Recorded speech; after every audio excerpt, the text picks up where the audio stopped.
की कथा।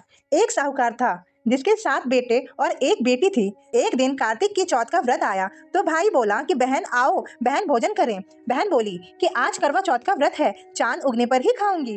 तब भाइयों ने सोचा कि चांद उगने तक बहन भूखी रहेगी, तो एक भाई ने दिया जलाया, दूसरे भाई ने छलनी लेकर उसे ढका और नकली चांद दिखाकर बहन से कहने लगा कि चल चांद उग आया है, अर्घ दे ले।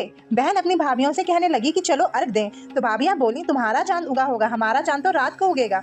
बहन ने जब अकेले ही अर्घ दे दिया और खाने लगी तो पहले ही ग्रास में बाल आ गया, दूसरे ग्रास में कंकर आया और तीसरे ग्रास मुंह की ओर किया तो उसकी ससुराल से संदेश आया कि उसका पति बहुत बीमार है, जल्दी भेजो। माँ ने जब लड़की को विदा किया तो कहा कि रास्ते में जो भी मिले उसके पांव लगना और जो कोई सुहागन का आशीष दे उसके पल्ले से गांठ लगाकर उसे कुछ रुपए देना। बहन जब भाइयों से विदा हुई तो रास्ते में जो भी मिला उसने यही आशीर्वाद दिया कि तुम 7 भाइयों की बहन, तुम्हारे भाई खुश रहें और तुम उनका सुख देखो। सुहागिन का आशीष किसी ने भी नहीं दिया। जब वह ससुराल पहुंची तो दरवाजे पर उसकी छोटी ननद खड़ी थी। वह उसके भी पांव लगी तो उसने कहा कि सुहागिन रहो, सुपूती हो। तो उसने यह सुनकर पल्ले में गांठ बांध दी और ननद को सोने का सिक्का दिया।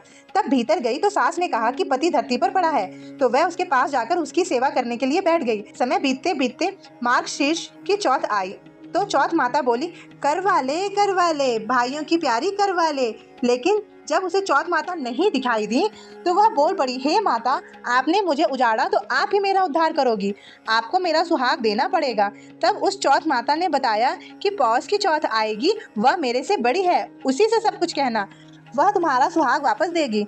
पौष की चौथ आकर चली गई, माघ की चली गई, फागुन की चली गई, चैत, बैसाख, ज्येष्ठ, आषाढ़ और श्रवण भादो की सभी चौथें आई और यही कहकर चली गई कि आगे वाली को कहना। असौज की चौथ आई तो उसने बताया कि तुम पर कार्तिक की चौथ नाराज है, उसी ने तुम्हारा सुहाग लिया है, वही वापस कर सकती है, तो वो जब आएगी तो उसके पांव पकड़कर विनती करना।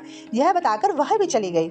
जब कार्तिक की चौथ आई तो वह गुस्से में बोली, भाइयों की प्यारी करवा ले, दिन में चांद उगाने वाली करवा ले, व्रत खंडन करने वाली करवा ले, भूखी करवा ले। तो यह सुनकर वह चौथ माता को देखकर उसके पांव पकड़कर गिड़गिड़ाने लगी, हे चौथ माता, मेरा सुहाग तुम्हारे हाथ में है, आप ही मुझे सुहागिन करें। तो माता बोली, पापिन, हत्यारिन, मेरे पांव पकड़कर क्यों बैठ गई? तब वह बोली, जो मुझसे भूल हुई उसे क्षमा कर दो, अब भूल नहीं करूंगी। तो चौथ माता ने प्रसन्न होकर आंखों से काजल, नाखून से मेहंदी और टीके में से रोली निकालकर छोटी उंगली से उसके आदमी पर छिटा दिया तो वह उठकर बैठ गया और बोला कि आज मैं बहुत सोया।